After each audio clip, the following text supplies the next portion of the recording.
10, 9, 8, 7, 6, 5, 4, 3, 2, 1. Go! It's the award-winning radio program. Get ready to succeed. Y el mensaje de hoy. Hola a todos, bienvenidos a Una Voz en el Desierto. Es un placer que te unas a nosotros hoy para compartir la palabra de Dios contigo. Es nuestro sincero deseo que el mensaje de hoy lo eleve, fortalezca su fe y lo guíe en su caminar con Jesucristo. Y ahora te dejamos con nuestro anfitrión y el mensaje de hoy.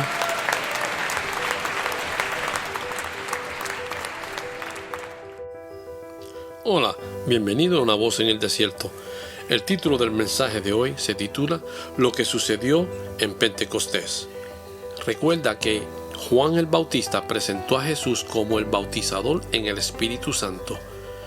Fue su introducción distintiva a Israel. Segundo, el Espíritu Santo fue la fuente de poder para todos el ministerio y la enseñanza de Jesús. Jesús dependía totalmente del Espíritu Santo.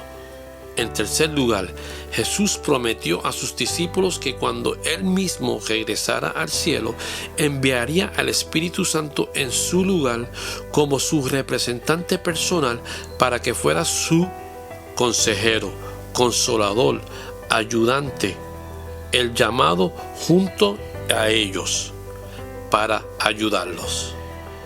La maravillosa novedad que sucedió cuando el Espíritu Santo descendió el día de Pentecostés, como muchas de las promesas de la Biblia, esta promesa del Espíritu Santo no se cumplió completamente en un solo evento. Asimismo, como escucha, no se completó en un solo evento, sino más bien se cumplió en fases. La primera fase tuvo lugar en lo que llamamos Domingo de Pascua, que fue el día de la resurrección de Jesús. En Juan capítulo 20, versículo 19 al 22, encontramos y la palabra de Dios dice: en la tarde de ese primer día de la semana, estando los discípulos juntos con las puertas cerradas por temor a los judíos, Jesús vino y se puso en medio de ellos y dijo: la paz sea con ustedes. Después de decir esto, le mostró las manos y el costado. Demostró que él mismo que había visto crucificado. Los discípulos se llenaron de alegría cuando vieron al Señor. Nuevamente dijo Jesús: la paz esté con ustedes. Como me envió el Padre, así los envío yo. Entonces sopló sobre ellos y dijo: recibid el Espíritu Santo. Bendito la palabra de Dios. El versículo 22 hace una declaración importante. La palabra griega para espíritu se dice pneuma. También significa aliento o viento.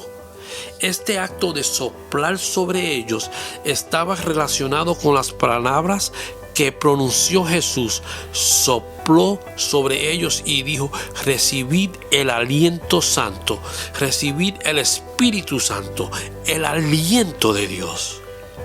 Cuando esta fue una de las fases más críticas, vuelvo y lo repito, creo que esta fue una de las fases más críticas y decisivas en todo el desarrollo del propósito de redención de Dios.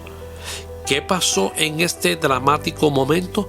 Primero, en ese momento, esos primeros discípulos entraron en lo que yo llamaría la salvación del Nuevo Testamento, el Nuevo Convenio. En Romanos 10:9, Pablo estableció los requisitos básicos para la salvación. Y así lee la palabra de Dios, que si confiesas con tu boca a Jesús por Señor y crees en tu corazón que Dios le levantó de los muertos, serás salvo. Bendita la palabra de Dios. Y en Juan capítulo 20 de 19 al 22, fue el primer momento en los que los discípulos realmente creyeron que Dios resucitó a Jesús de entre los muertos. Hasta ese momento no podían entrar en la salvación como se presenta en el Nuevo Testamento.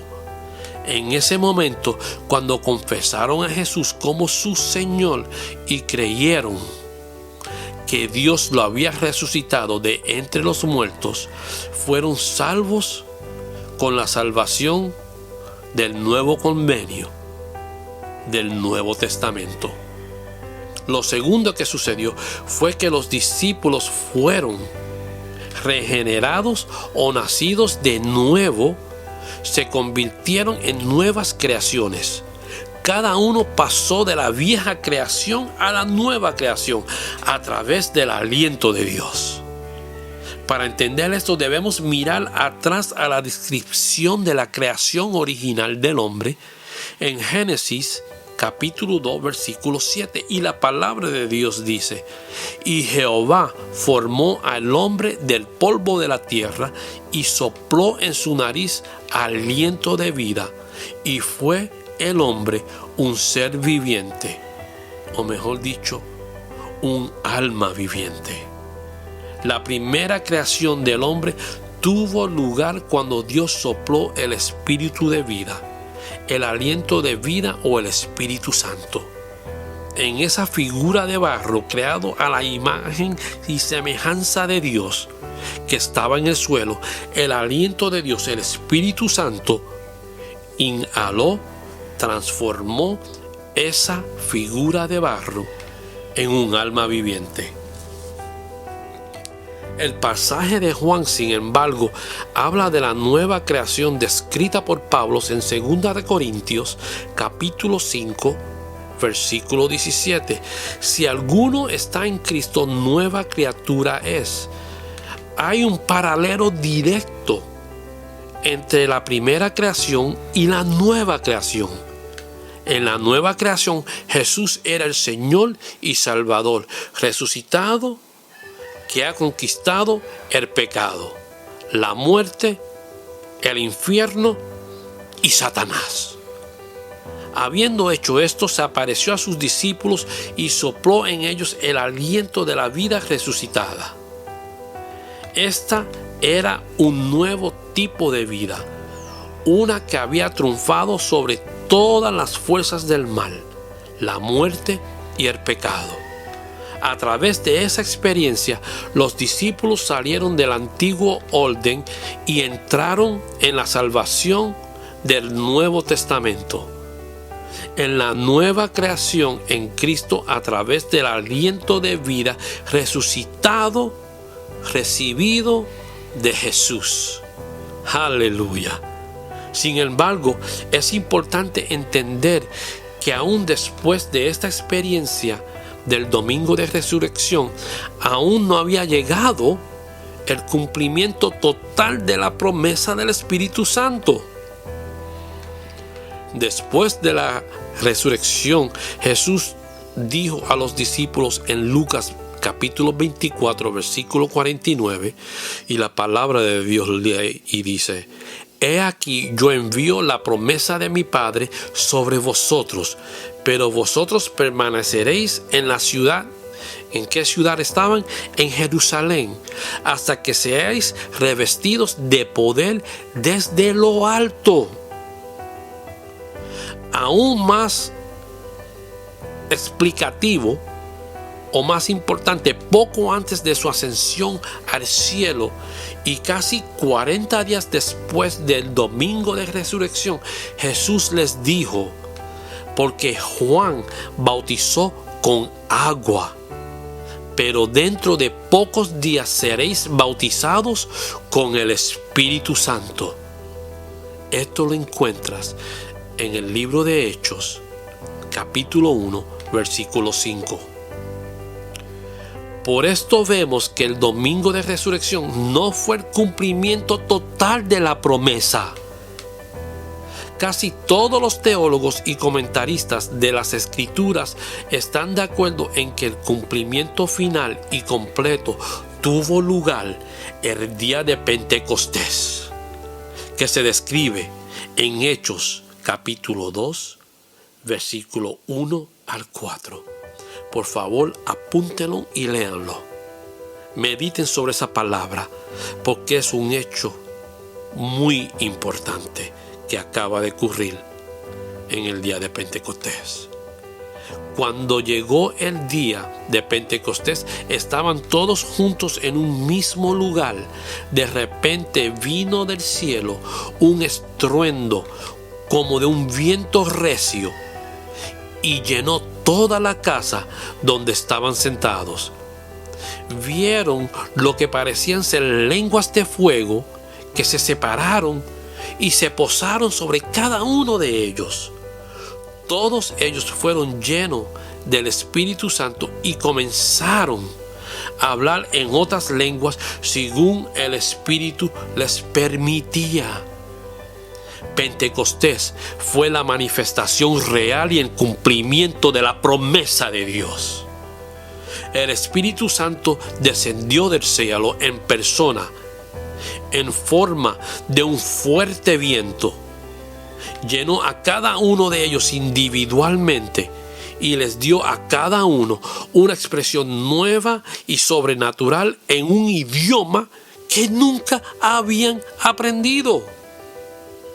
Al final de este segundo capítulo de Hechos, Pedro da una explicación teológica de lo que había sucedido. Dios ha resucitado a este Jesús y todos nosotros somos testigos de este hecho. Exaltado a la diestra de Dios, ha recibido el Padre el Espíritu Santo prometido y ha derramado lo que vosotros veis y oéis. Esto lo encuentra en Hechos capítulo 2, versículo 32 al 33. De nuevo, las tres personas de la deidad están en este versículo. Jesús el Hijo recibe el Espíritu Santo del Padre y lo derrama sobre los discípulos que eran en el aposento alto en Jerusalén. En ese momento tuvo lugar el cumplimiento final de la promesa de la venida del Espíritu Santo. El Espíritu Santo mismo fue liberado del cielo por el Padre y el Hijo juntos y descendió sobre los discípulos que esperaban en el aposento alto en Jerusalén. Note que en este punto Jesús solo resucitó, sino que también fue exaltado y glorificado. Recuerde también que en Juan 7:39 el escritor del Evangelio había señalado que la promesa del Espíritu Santo no podía cumplirse hasta que Jesús fuera glorificado. Nos enfrentamos a dos domingos dramáticos y maravillosos. El primero es el domingo de Pascua, donde tenemos el Cristo resucitado y al Espíritu inspirado. El segundo es el domingo de Pentecostés, donde tenemos el Cristo glorificado y al Espíritu derramado. Recuerde que cada uno son modelos para todos los creyentes, incluso en los tiempos de hoy.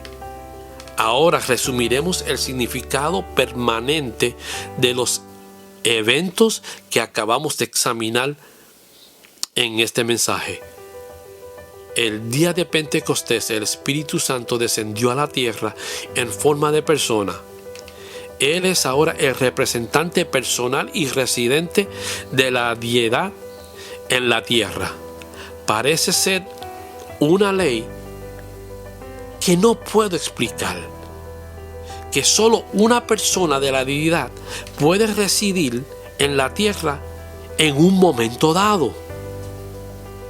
Durante algunos años fue Jesús el Hijo, pero cuando Jesús partía para regresar al cielo, prometió que vendría otra persona en su lugar que se quedaría con nosotros para siempre. No solo por unos breves años o por un poco de tiempo, sino para siempre. Esa promesa se cumplió el día de Pentecostés. Jesús el Hijo, como persona, había regresado al Padre en el cielo. Entonces el Padre y del Hijo juntos, el Espíritu Santo vino a tomar el lugar de Jesús en la tierra. ¿Dónde vive ahora el Espíritu Santo? ¿Dónde vive ahora el Espíritu Santo? Hay dos respuestas. Primero, Él vive en la iglesia, el cuerpo corporativo de Cristo. Pablo pregunta a los creyentes de Corintio: ¿no sabéis que sois templo de Dios y que el Espíritu de Dios mora en vosotros? Eso lo encuentras en 1 Corintios, capítulos 3, versículo 16. Pablo está hablando aquí del templo corporativo del Espíritu Santo. Segundo, en el 1 Corintios, capítulo 6, 19, Pablo dice algo aún más dramático. Él revela que no solo el cuerpo corporativo de Cristo es la morada del Espíritu Santo, sino que es el propósito de Dios que el cuerpo de cada creyente, no se queda uno atrás, sino que de cada creyente sea también la morada del Espíritu Santo. ¿No sabéis que vuestro cuerpo es templo del Espíritu Santo que está en vosotros, que habéis recibido de Dios? Esa es una de las declaraciones más asombrosas que se encuentran en la Biblia. Si somos creyentes en Jesucristo, nuestros cuerpos físicos deben ser la morada de Dios, el Espíritu Santo, en todo momento. Por eso tenemos que cuidar nuestro templo. Y sí, a veces somos negligentes y no cuidamos nuestro cuerpo. Pero con la ayuda de la palabra y la ayuda del Espíritu Santo, iremos mejorando esas acciones. Iremos cuidando mejor el templo, nuestro cuerpo. ¿Cómo? A través de la palabra, santificándolo a través de la palabra, entrenándolo a través de la palabra, educándolo a través de la palabra. Todo a través de la palabra. Espero que este mensaje les sea edificante y que les sea de gran revelación de parte del Espíritu Santo, hablándole a su espíritu de los hechos del Espíritu Santo. De nuevo, mi nombre es César y soy una voz en el desierto. Dios los bendiga. Remember, you can find our messages on all major platforms such as iTunes Podcast, iHeartRadio, Spotify, Pandora, Deezer, and many more places. You may also listen to us on our own podcast page www.avoiceinthedesert.net, which contains our messages and additional materials for you to download. Remember, you can also follow us on different social media platforms, such as Facebook as A Voice in the Desert 2017 and on Twitter A Voice in the Desert. Our links are located on our podcast page for your convenience. Thank you from all of us at A Voice in the Desert. Thank you for listening this message today. Be sure to join us next time. Please follow us on Facebook and subscribe via iTunes. If you have realized that you can no longer continue your life the way it is now, if you want to be a follower of Jesus Christ, please say this simple prayer of confession. Dear God in heaven, I come to you in the name of Jesus. I acknowledge to you that I'm a sinner, and I am sorry for my sins and the life that I have lived. I need your forgiveness. I believe that your only begotten Son Jesus Christ shed his precious blood on the cross at Calvary and died for my sins, and I am now willing to turn from my sin. You said in the Bible that if we confess the Lord our God and believe in our hearts that God raised Jesus from the dead, we shall be saved. Right now I confess Jesus is my Lord. With my heart, I believe that God raised Jesus from the dead. This very moment I accept Jesus Christ as my own personal Savior and according to His Word. Right now I'm saved. Amen. If you have accepted Jesus Christ as your Savior, please make sure you find a good Bible church. Welcome to the family of Jesus Christ. Thank you for listening to today's episode